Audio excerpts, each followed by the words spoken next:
my best impression of a character this guest has portrayed in movies. Welcome to the Spotlight, day number 7 of National Podcast Post Month. And if you haven't figured it out already, I'm talking Champ Kind from Anchorman, the one and only David Koechner, joining me. In this rewind, I had David on not too long ago, actually, maybe season 5, I think it might have been. And he was performing at a comedy club in Philly, so I got to have him on to promote his appearance, talk about Anchorman, talk about the Goldbergs. He was such a fun guest to have on. Shortly afterwards, I actually got to go to his stand-up show and meet him afterwards, after the show, and talk to him a little bit in person. Surreal moment when you, an entire comedy club, get to sing Afternoon Delight with Champ Kind, doing the parts of the part of the song in the comedy club. This is such a fun interview. I hope you guys enjoy it. Day number 7, National Podcast Post Month, the Spotlight with David Koechner. What's up, everyone, and welcome back to the Spotlight here on Next Level. I'm your host, Ben Beck, and I'm extremely excited to be joined by my guest this time around because I've been a fan for such a long time. His list of accolades, let's face it, if I went through them all, I wouldn't have any time to talk to him. So I'll just go through a couple of my favorites from TV. You've got shows like The Office, American Dad, Goldbergs. On the movie side of things, you've got films like Out Cold, The Dukes of Hazzard, and of course, Anchorman 1 and 2. He's here in the Philly area this weekend performing multiple shows at Helium Comedy Club. Please welcome the one and only Mr. David Koechner. David, thank you so much. Thank you. Thanks for having me. As I said, yeah, I've been a fan for such a long time. I mean, even going back before Anchorman, I knew who you were. So it was deep cuts, folks. Yeah, man. Deep cuts. I had to throw Out Cold in there too, because Out Cold is just. Yeah, you were probably in high school then. I'm sure I might have even been in middle school. I'm not sure. Oh, that's awesome. What year was Out Cold? 2000. Oh no, I was out of high school. Okay. Yeah, I was in college at the time of. Yeah, they were going to make it an R-rated movie, but that's when that controversy came in about, kids sneaking into R-rated movies. They'd buy a ticket for something else and then sneak in to an R-rated movie. And they were cracking down on that and really just being really stringent on what, kids could watch. So it went from an R-rated movie, which was the one we shot, and they had to trim a lot of stuff out and it became PG-13. Yeah. It was still a fun picture. Oh, it's still an absolutely fun picture, even though it's got the PG-13 rating. I want to start things off too by saying I follow you on Instagram, I follow you on Twitter, and I just noticed I wanted to say happy anniversary. You and your wife just celebrated 20 years. Yeah, we went to Italy. It was fantastic. I can only. Go ahead. Oh no, I was just going to say I can only imagine how beautiful it was there. Oh yeah, it's gorgeous. I'm a huge history buff, so I was in hog heaven. We did it right. We splurged and got private tour guides every time, and just you can really only scratch the surface. We were there for 2 weeks, but you could spend 3 months in Rome if you really wanted to do it right. And I love all of it. I love the stories. I love to see how things were built, why they were built. Well, it's remarkable. Yeah. Well, that's a hell of a way to spend like a milestone of 20 years too, because nowadays, it's one thing to say happy anniversary, but you kind of have to say congratulations, because in the world that we live in now, 20 years is almost unheard of now. Unfortunately, yeah, 20 years, 5 kids. That's unheard of to me, but that's what I live. I mean, I never would have conceived that was going to be the way my life was going to be. But there it is, and then you just live it, right? Yeah, absolutely. You've been in town already. I think you performed already one show last night at Helium? Yeah, last night. A great crowd and a lot of fun. This isn't your first time to Helium either, is it? No, I think I was here 5 years ago. Okay. Yeah, it's a great club. I've been there a number of times, and it's one of those clubs that's just really built specifically just for comedy, and it's perfect. Yep. The arrange. Sometimes it's just the way they design the room, and they've got a good one there. It's got a good bounce, if you will. Yeah. Yeah. I mentioned you've got 2 more nights. You're going to be there tonight and tomorrow night, 7:30 and 10 o'clock. I'm actually going to be at your 10 o'clock show tonight. So, love it. And that's the one that I promised to make that one go off the rails. Okay, good. Perfect. Yeah. Do you know, it really, for somebody like me, who's been a fan for such a long time, I knew you came from sketch comedy. I know you did like SNL and you worked with Conan for quite a while. And I never really saw you as, or I didn't know, rather, I want to word it properly. I didn't know that you were a stand-up comic at the same time. I always saw you more of just a comedic actor, but I know you came up, looking into it, you came up through Chicago under the tutelage of Del Close, who is, renowned for improvisational comedy. Yeah. He was a legendary teacher. Yeah. So, I have to imagine that when you were learning from him and you were working with him and then onwards to Second City and such, did you know the good hands that you were under? You don't. Looking back, you think, wow, how incredibly lucky I was. When you're there, it's important and you're studying with Del and, it feels important. Even then, because, this isn't just some guy spouting off. He's talking about, playing archetypes in comedy. Mm-hmm. Like what's it like if you decided your character was fire? Not literally, but if you use that as a way to, inform your character for the scene. So he'd be talking about Joseph Campbell in class and, heroes and gods and how all of these things figure into comedy. So at that point, you kind of get it like, this is really high level stuff. Mm-hmm. So that was great. And looking back, I'm so fortunate to be there during that 9 years that I was there. There's all these incredible people I was working with the entire time who've gone on to all be huge stars, from Stephen Colbert to Steve Carell to Adam McKay to Tina Fey to Amy Poehler. The list goes on. And plus tons of writers that aren't household names that, like the head writer for Colbert for years was a buddy of mine, and we were in a sketch group together, went through class together. I came up with Chris Farley. It's just, incredible the amount of people that came through that 9 years and all have made it and made such a big impact on comedy and show business. Yeah. Well, you mentioned all the people that, that came up through that, and you yourself, you're, I would consider you highly successful as well. Like I said, the number of things that you have done, astounds me if I went through them all. I don't even have enough time to talk to you about everything that I would love to just talk to you about. But for somebody like me who just recently, and when I say recently, past couple years, realize now that you're doing stand-up comedy, or for the people that might be coming to your show at some point this weekend who never had an idea that you did it either. Right. What can they expect when they come out to your show? Yeah, it's interesting because I imagine people that they have that same impression, like, well, what's he going to do? And I do stand-up. Now, I know there's a demand that I do some lines from Anchorman and The Office. I know that's necessary, and that it will be in there. I always gauge it on how badly the people want it.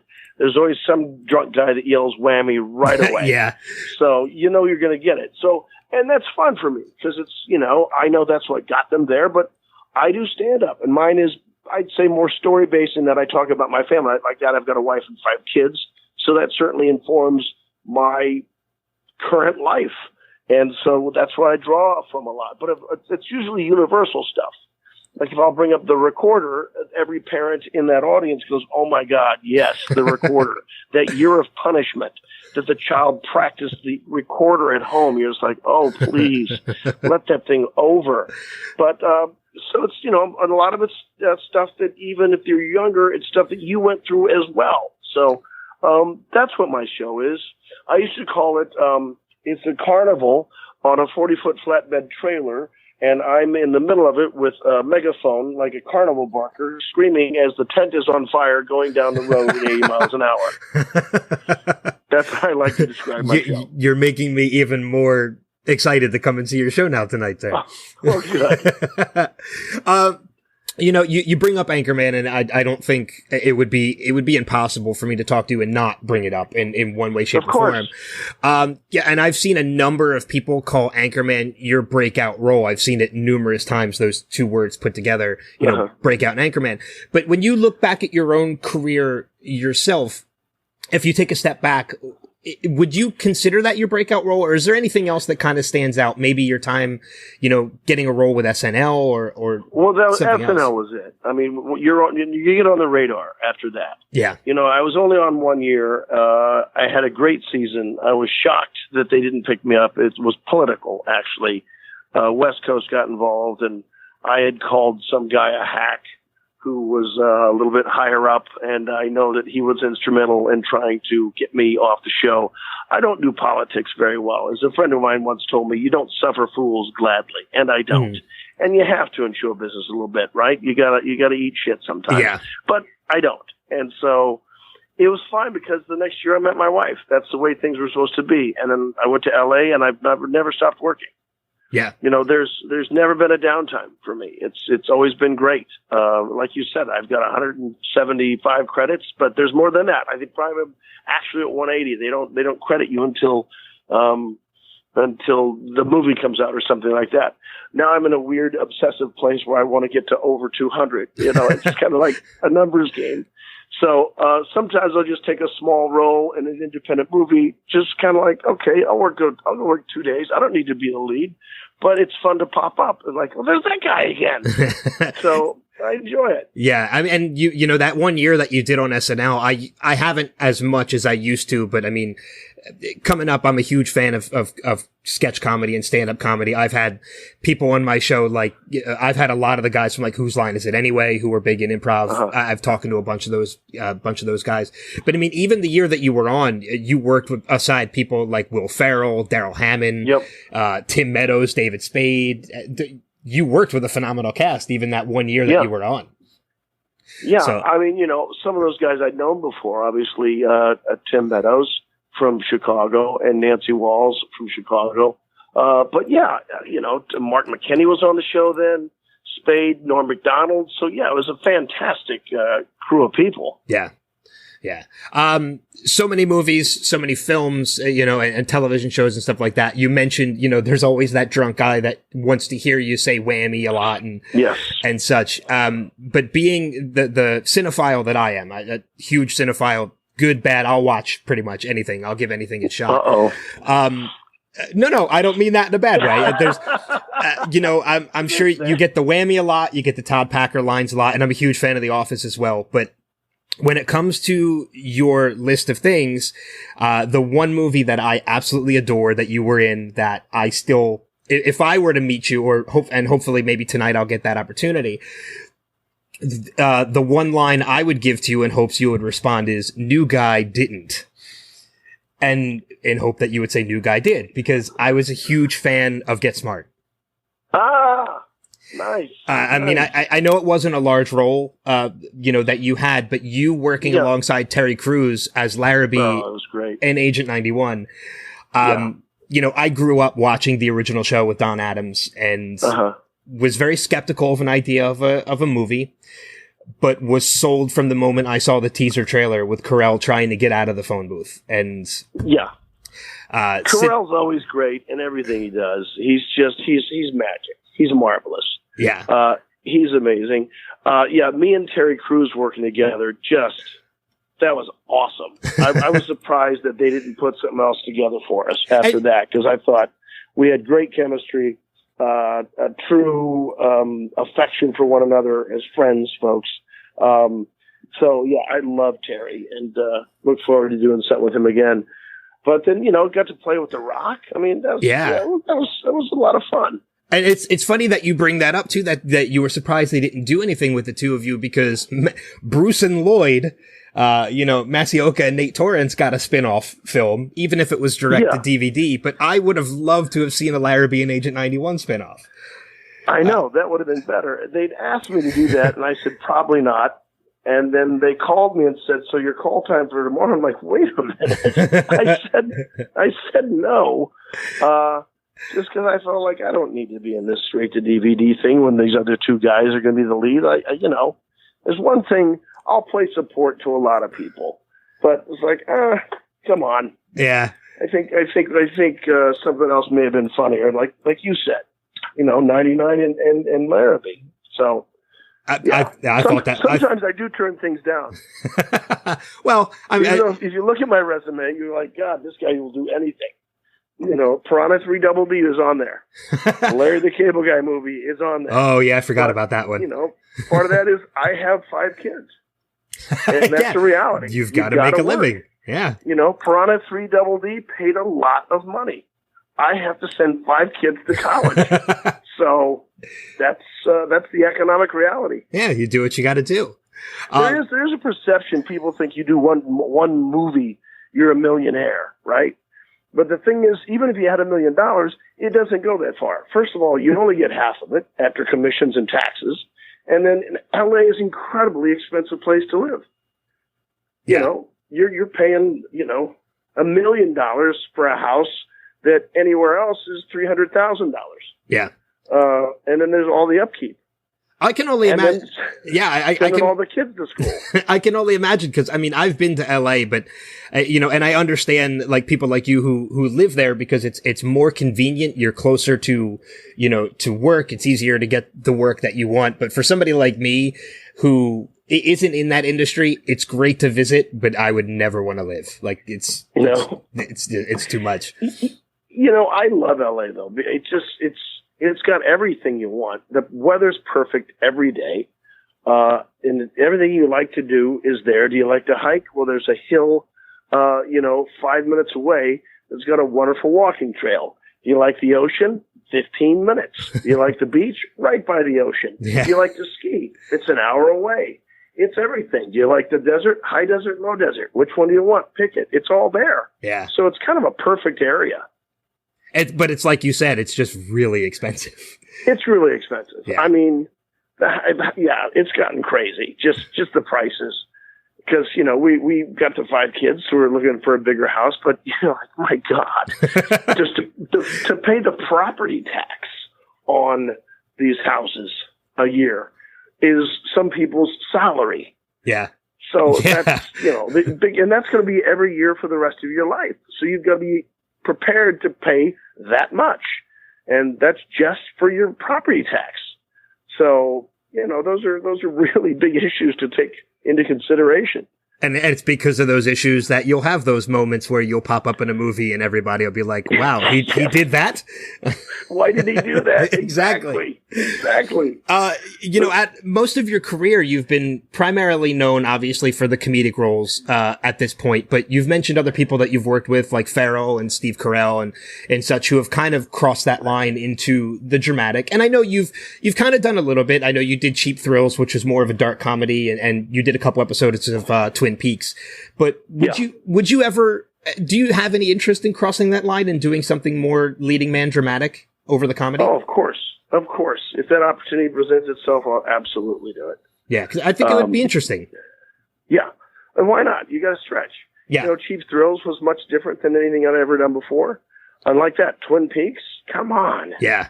I got to be on Twin Peaks. Yeah, it's not awesome. Yeah, that was pretty cool. That's one of those moments like you watch and when you see you pop up, you're like, oh, that's really cool. It's fun. I got a fun job. Like last year, I shot this thing called Misfits and Monsters with Bobcat Goldthwait, who was one of my heroes. Mm-hmm. He is fantastic. He's everything. He's a writer. He's a director. He's a phenomenal stand-up. And so he had written a part for me on this anthology series, which is out now. It airs this week, my episode. But to me, that's so flattering. And then I get to play a guy that turns into a werewolf. Come on. Where else are you going to do that? Yeah, this summer in Atlanta, Danny Gould, who's a good friend of mine, he's got a show called Stand Against Evil. Oh, I love it. He wrote a part for me where I play, I don't know if I can tell you, but you don't have to say it, but we can just look forward to seeing you. It's fantastic. I got to play this strange, wonderful character. And it's like, after you're in show business long enough, you got friends that create their own shows and they say, I want you to do this show for me. And that's very flattering. Yeah. You know, I'm a fan of Dana's. I'm a fan of Bobcat, you know, and I they thought it of like, I wrote something for you. And I'm like, oh my God, how great is that? Well, I think one of the funniest places I've ever seen you pop up that I wasn't expecting it, you did an episode of Rhett and Link's Buddy System. And Yes. I'm a huge fan of Good Mythical Morning. And when I watch, you know, I love Rhett and Link, and I watch them every morning, and now in the summer they're every other. And I watched Buddy System, and seeing you pop up in that just brought a huge smile to my face. Oh, that's great. That's great. Another strange character. Half clown, half wounded Vietnam vet. Yes. Strange. And I get to do that. Yeah, it's great. And of course, you've done like things like, I've never seen it, but I know you do like voiceover for Captain Underpants, and yeah. It's just, it's so much. I do 4 or 5. I do Bill Burr's Officer Family. You know, you talk about flattering. Yeah. Bill is the best comic working today. And we're buddies, and he asked me to come do a show, and I'm like, yes, and it's so funny. It's so remarkable. I've seen the first couple episodes of that. I haven't been caught up with it, but I did enjoy what I saw, so it's still in my queue on Netflix. It's really good. And Mike Price, longtime Simpsons writer, is the head writer for this show. Just can't say enough great stuff about him. Yeah. Incredible. Incredible. I know the other project that you were a part of that I absolutely love. I've actually been rewatching the past 5 seasons, and I love it every time your character pops up. I am a massive fan of the Goldbergs. It is probably, it is probably in like within my top 5 favorite sitcoms ever, as well as The Office, which you were also a part of. And you know, now that your daughter Lainey, Bill's daughter Lainey is engaged to Barry, and are we going to see more of Bill coming up? Yes. Okay. Yes. I'm doing a bunch of episodes this fall, and for that very reason, because, you know, now I've got, to compete with the mother-in-law. Yes. So that's going to be some fun scenes. Wendy is just a phenomenal actress. She's fantastic. It doesn't get enough recognition. She kills it on that show. The 2 episodes that I absolutely love that you were on, and it's funny that you bring up Wendy, because she's one of the other reason why I love it. There's the episode where Wendy comes to your house to try and get you to come back as for the life of me, as much as I've been rewatching the show so much, and the father's name I'm blanking. Jeff Garland's character. Yeah. Oh God, it's.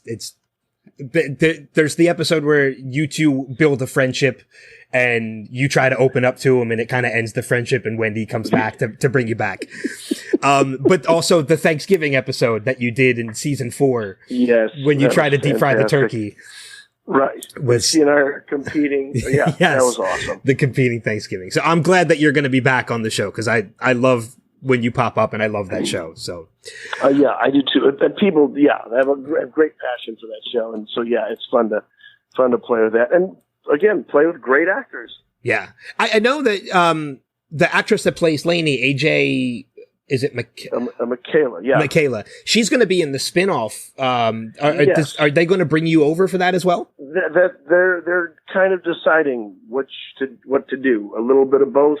You know, because they're different years. Those are the 80s and the 90s. Yeah. So I don't know if that's problematic, but they're thinking about that. That's good. I'd like to see it'd be cool to see a little bit of a crossover for you on that one as well. Yeah, why not, right? Yeah. Before I let you go, there's one more thing I wanted to talk to you about, and I'm hoping that you could take a minute to tell me a little bit about it. Give me some information on Big Slick Celebrity Weekend, because I found this, and I think this is great. I do a charity event every year as well for Children's Hospital here in Philadelphia. We don't make millions like that you guys do, but we've made a couple $1,000s every year, and it always feels good to help the way we do. But this looks like a massively great event that you guys do every year. Yeah, this was our 9th year. It's a benefit for Children's Mercy Hospital there in Kansas City. I do it along with other Kansas Cityans. Paul Rudd, Rob Riggle, Eric Stone Street, and Jason Sudeikis. They're all from there or in the area. And my wife's from there, and I'm from near there. So we host it, and then we bring in about 20 to 25 of our celebrity friends, and we all go to the hospital and visit the kids. And then that day we play a celebrity softball game at Kauffman Stadium. And then we hang out with all the sponsors that have come to pay and hang out with celebrities. And then we go the next morning, go to the hospital again, visit the kids. And then we do a bowling event where people can bowl with celebrities, which is another, angle on the fundraiser. And then that night we put on a huge show at the Midland Theater, where it's part comedy, part auction, and part just crazy fun. Yeah. Yeah, it sounds fantastic. And I'm hoping, after reading into it a little bit more, especially like the bowling element of it, because that's not something you see every day, like a bowling tournament where people get to come out and bowl with you guys. Like, this is legitimately something that I would look into making the trip out to Kansas City to be a part of. Yeah. So, well, you got to get your tickets early. It sells out in 5 minutes. Really? But as a press credential, you could contact actually my publicist and talk to her about that. I know that there's, she's had to limit the number of requests we actually get because there's so many. Yeah. The Today Show came out, and Al Roker came and did the whole weekend. The year before, he came out and did a segment on it. And he loved it so much that he came out and participated in the whole weekend. Oh, that's fantastic. Rich Eisen broadcasted from Kauffman Stadium doing his show.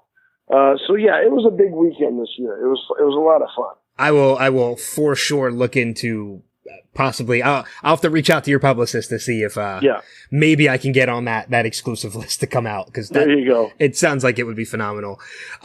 But yeah, as I mentioned earlier at the top of the conversation, you have 2 shows this weekend at Helium. You've already performed last night. You've got 4 more shows, 2 tonight, 7:30 and 10 o'clock. Again, 7 o'clock or 7:30 and 10 o'clock tomorrow night.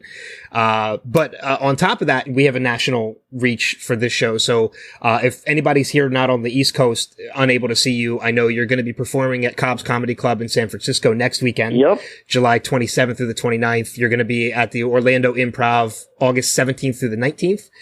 Yeah. And Liberty Funny Bone September 28th through the 30th. Yeah. So we're doing shows. Yeah, but shows. It's the Symphony of Chaos tour. I can't wait. I'm so looking forward to coming out tonight. I really am. For more information on all those dates, as well as links to your Facebook, Twitter, and Instagram, as well as your YouTube channel too, Full on Koechner, which I've watched. God, the interview, the diner stuff that you did with like Bill Hader and Amy Poehler, and it just cracks me up. That was, I know what you mean. I think that was for College Humor that you did. A bunch of those. Yeah. But yeah, everybody can check all that stuff out at your website, davidkoechner.com. But David, thank you so much for spending some time with me. This has been a pleasure. Absolutely. Right on. Well, thank you very much. I appreciate it. So, for everybody else listening, you can check out us, nextlevelradioonline.com, and of course, facebook.com/nextlevelradio. But until next time, we'll see you under the spotlight. Take care.